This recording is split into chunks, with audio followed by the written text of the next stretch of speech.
chez les étoiles. Bonjour à tous et j'espère que vous allez bien. Bienvenue sur ma chaîne. Je suis John, commentateur foot. Et je suis congolais et je suis un jeune congolais de 18 ans. Et j'ai un rêve de devenir commentateur professionnel dans l'avenir. Si vous êtes nouveau sur ma chaîne, je vous prie de vous abonner. Aujourd'hui, je suis en interview avec Monsieur Julien, un journaliste de RFI, pour quelques questions.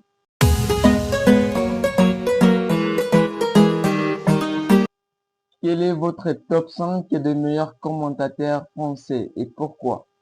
Voilà, c'est une bonne question. Bon, mais top 5 des meilleurs commentateurs français. En première position, je dirais Monsieur François Martial. J'espère que vous les connaissez. Si vous suivez des matchs sur Canal+. C'est par Declan Rice. Declan Rice qui force le destin des Gunners. Il a choisi son jour pour marquer son premier but en rouge et blanc. C'est un monsieur qui a aux alentours de 50 ou 45 ans. C'est un monsieur qui sait vivre, qui sait faire vivre des émotions aux gens, aux téléspectateurs qui suivent les matchs. Il sait transmettre des émotions avec, c'est celui le génie des rimes, je peux dire. En deuxième position, je dirais monsieur Lilian Gatoun, aussi chez Canal+. J'aime Lilian Gatoun d'abord parce qu'il se base beaucoup sur la zone Afrique. Et Canal+ Sport Afrique. Et souvent à la CAN, on y va à la CAN, et souvent il vient couvrir des CAN et des Coupes du Monde, si c'est diffusé chez Canal+. C'est un monsieur qui inspire beaucoup les jeunes, un jeune comme moi. Je suis inspiré par monsieur Lilian Gatoun, j'espère que vous le connaissez aussi. C'est l'heure de Sadio Mané. Sadio Mané, il l'a fait Sadio Mané. Le Sénégal est champion d'Afrique pour la première fois de son histoire.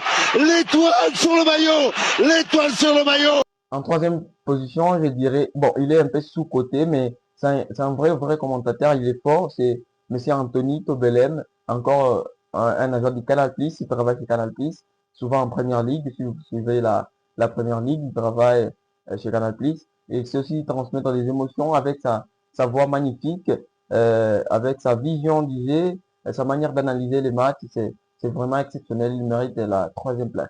C'est vrai, c'est pas un match abouti, mais... Attention quand même, Harrison Reed. Oh, la frappe exceptionnelle d'Harrison Reed. L'ascenseur émotionnel à Craven Cottage. Les Cottagers n'avaient pas encore délivré toutes leurs armes. Ils n'avaient pas encore déchargé toutes leurs munitions. En quatrième position, je dirais l'expérimenté Stéphane Guy.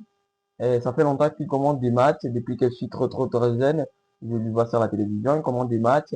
D'ailleurs, il m'a aussi inspiré dans les années 2016-2017, surtout la remontée du Barcelone en 2017 contre les Paris Saint-Germain.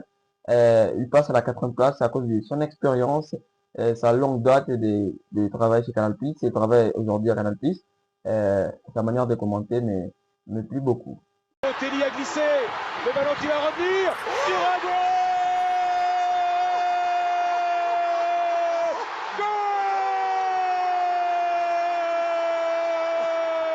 Et en cinquième position, je dirais Paul Tchoukriel, j'espère que vous le connaissez aussi, encore du Canal+. Sa voix est magnifique, elle sait bien analyser les matchs. C'est un commentateur qui mérite la cinquième place dans mon top 5. Pour l'instant, il n'y a personne, il y a Neymar... Un dernier éclair. La poudre vient de s'abattre sur le Parc des Princes. Elle a jailli du pied droit du meilleur joueur du monde, Kylian Mbappé. 1-0 pour le PSG. Quel commentaire de François Martial que vous aimez? Le commentaire de François Martial que je préfère de tous les temps, c'est un match de Première Ligue qui opposait Liverpool à Manchester United à Old Trafford. C'était dans les années de 2023-2024, la saison 2023-2024. C'est un match de Première Ligue. Le but de Bruno Fernandes du milieu de terrain sur le rire de Jarel Konsa. Pas ça. Bruno Fernandes du milieu de terrain. Bruno Fernandes pour un but légendaire. Fernandes profite de l'aubaine. Il réveille la fierté d'Old Trafford et de United. Incroyable erreur. Mais quel but de Fernandes, un partout. Pourquoi les commentaires des matchs vous passionnent? Voilà, une bonne question encore. Bon, comme je vous avais dit au début, je suis passionné du football, d'abord en général, du football en général. Euh, bon, j'ai pas eu la chance de devenir un footballeur comme je le souhaitais auparavant. Je me suis dit pourquoi ne pas rester seulement dans le cadre du football, et choisir un autre métier qui peut être possible à travailler. Donc, j'ai travaillé, j'ai voulu m'adapter ou m'entraîner sur le commentaire des matchs. Et ça me passionne vraiment. C'est une manière facile et merveilleuse de transmettre des émotions aux gens. Le cinquième corner pour la RDC, ça va être tiré par Brian Chipenga. Peut-être que c'est la bonne, peut-être que c'est la bonne.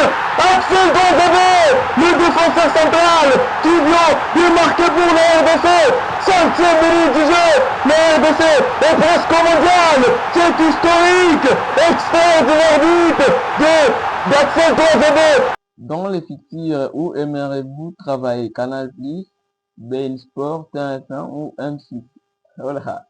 Et là, je vais rien dire. Peu importe où je peux travailler. C'est tellement la priorité que je puisse transmettre des émotions aux téléspectateurs. Peu importe où je peux travailler, que ce soit chez Canal+, beIN Sport, c'est M6 et tout ça. Même chez RTNC ici au Congo, chez moi dans le pays, je peux même commencer à travailler chez RTNC.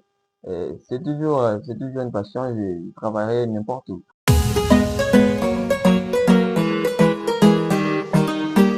Et voilà, c'est la fin de l'interview avec Monsieur Julien. Je vous remercie beaucoup. Vous qui avez suivi ma vidéo jusqu'à la fin, je vous prie de vous abonner si vous êtes passionné par le football. Et je rêve de devenir un commentateur dans le futur. Et vous abonner sur ma chaîne, ça va m'aider beaucoup, beaucoup, beaucoup, beaucoup. Je vous remercie. Passez une bonne journée.